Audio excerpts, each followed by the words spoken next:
guys. Now, I know this story has kind of been told over the last 15 hours by many news sources, but I thought I would share my opinion on it, as I like sharing my opinion on things, and I guess I'm going to be making a series called WWE Opinions, or Wrestling Opinions, so that'll be decent. I have a massive opinion on everything wrestling, so it, I'll just, disclaimer, this series, however long it will go on for, this is opinionated. This is what I think. You don't have to agree, and you can comment your opinion in the comments down below. And, we can go from there. No arguments about it. So, Brock Lesnar and Chris Jericho involved in altercation at WWE SummerSlam. And this just shows what a good company and what a good person Chris Jericho is. So you might see him on TV and you're like, oh, he's a dickhead. Well, let's just read out a bit of this article from news.com.au, and there's a few different articles we have here. WWE superstars Brock Lesnar and Chris Jericho needed to be pulled apart in a heated confrontation behind the scenes at SummerSlam. Monday's mega fight between Lesnar and Randy Orton was not the only time Lesnar landed blows on a rival at the SummerSlam event, according to reports. Lesnar came out on top of his fight with Orton after pounding his rival to a brutal, bloody mess. That's where his run-in with Chris Jericho began.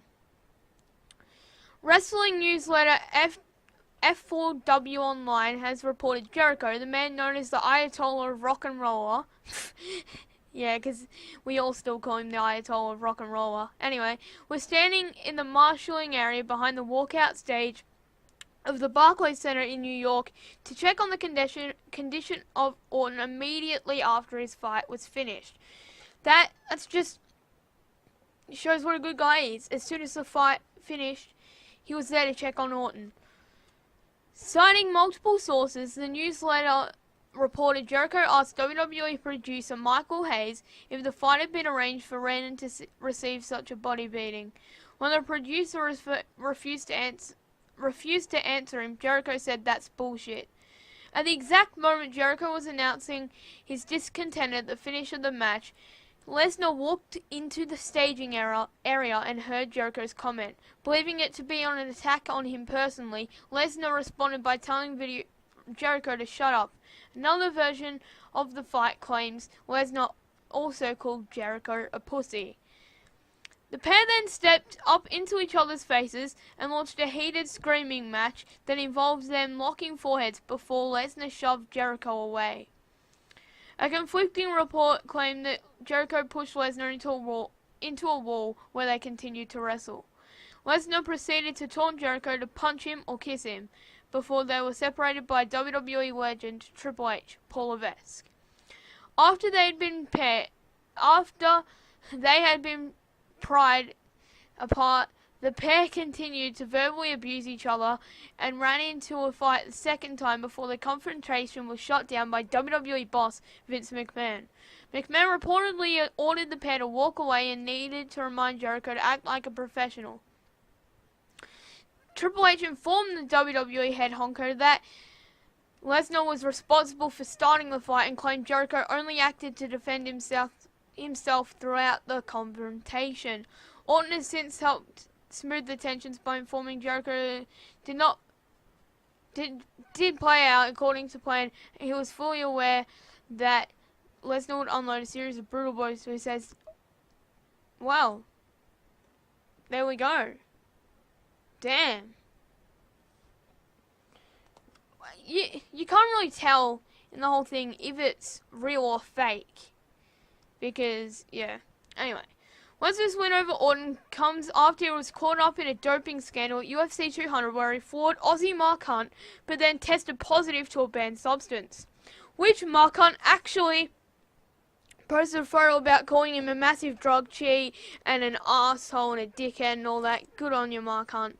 Lesnar returned to the WWE circuit after facing harsh criticism from Hunt and the UFC fans. Considering his explosive return to WWE, the colossal American-Canadian hasn't lost any of the fight skills that made him famous. So basically, Chris Jericho's just a good guy and Brock Lesnar's a dickhead. Yeah. Alright guys, so basically this kind of says the same thing on the Wrestling Observer, the actual F4W online. So, basically says the same thing, that, they had a physical and verbal confrontation. They did what was described as the Rousey Tate forehead press. One version also had Jericho shoving Lesnar to the wall at one point. Who knows what could have happened? There's so many different things, like Lesnar calling him a pussy, that's one side of the story. Jericho shoving Lesnar to the wall, that's one side of the story. So no one knows what actually happened. Big props to Triple H actually for standing up for Chris Jericho. Like, massive props to him for standing up for Chris Jericho and saying that Lesnar started it, Jericho was standing up for himself. And, yeah. So, basically, as you can see here, Jericho saw Orton and got mad, which everyone noted was because he was concerned with Orton's health and safety. Alright guys, so we got some pretty interesting news here coming from Forbes, I believe. It seems that Jericho, a veteran locker room leader, was upset that he could not get a straight answer out of Michael Hayes, which may have prevented this altercation from happening at all. However, the details of the report will lead to most who read them to believe that Lesnar has yet again brought even more negative press to the WWE. It was just last month that Lesnar failed 2 drug tests prior to his UFC 200 fight against Mark Hunt, though he managed to avoid being suspended by WWE. Because they would have been like, well, he did all this in the UFC, nothing happened here in the WWE. You can take steroids. Because of his status as a part-time performer, many fans have questioned that rule, especially after WWE recently suspended a number of high-profile stars for wellness test failures, including Roman Reigns, Alberto Del Rio, Paige, and Eva Marie. Alright, so we got some pretty new news here that kind of differs from the other news, so I guess I'll read this out. This is from WrestleZone, so I guess I'll read it all out. The backstage altercation between Brock Lesnar and Chris Jericho did indeed go down last night after WWE SummerSlam, and the Beast made a few statements during the encounter that would have caused any average man to piss himself. Great. Sources tell Pro Wrestling Sheet that Jericho was acting as a locker room leader who truly believed Brock had attacked Randy Orton during the main event, and Y2J was looking for answers. The Sheet was told Chris was repeatedly asking for clarification from everyone in the gorilla position, but wasn't getting answers because backstage footage was still being shot by crew members. Brock, however, heard Jericho say that was bullshit and loudly told the longtime wrestler that this was none of his business. That set Y2J off, and he continued asking questions, causing Lesnar to push him. When that happened, Jericho rushed in and tried getting face-to-face with the Beast. We're told Brock kissed him on the forehead at that point, then said, "Kiss me back, pussy." Our sources say Jericho didn't back down though. He actually stepped up and got in Lesnar's face, ready to fight. But Brock responded with his arms behind his back saying, "Hit me or kiss me, bitch." Causing everyone in the area to swarm in and break them apart, including Triple H.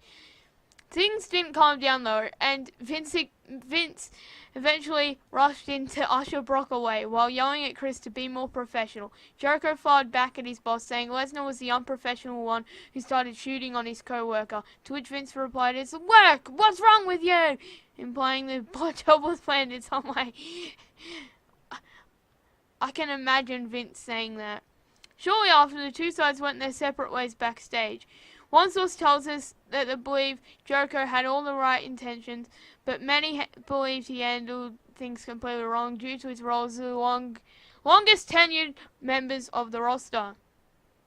See, this is why we need Triple H to be the boss. He has done everything correct, Triple H. NXT, that's all him. That is his company. And he understands the business. He's done so much. He has the right ideas, and he really should be the boss. I honestly think he should just step down.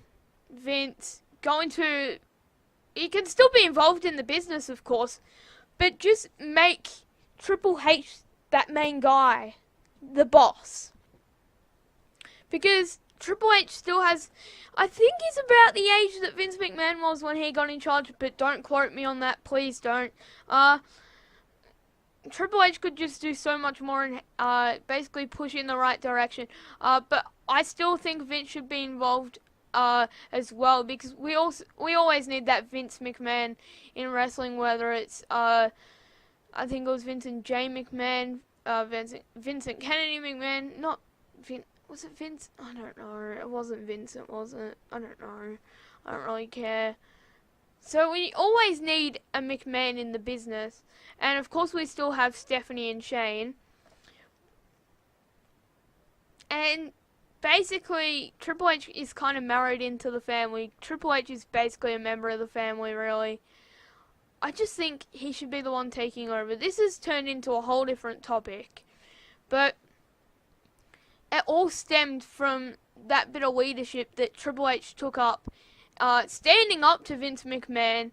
So did Chris Jericho, standing up to Vince McMahon, saying, you know, Jericho did nothing wrong. And Lesnar, Vince immediately went after to protect Lesnar because him, Roman Reigns, and John Cena are his golden boys. So it's a difficult one. I will probably make a video saying why Triple H, in another WWE opinion, saying why Triple H should take over the company. Anyway guys, in the next WWE opinions, I'm telling you why WWE should stay PG.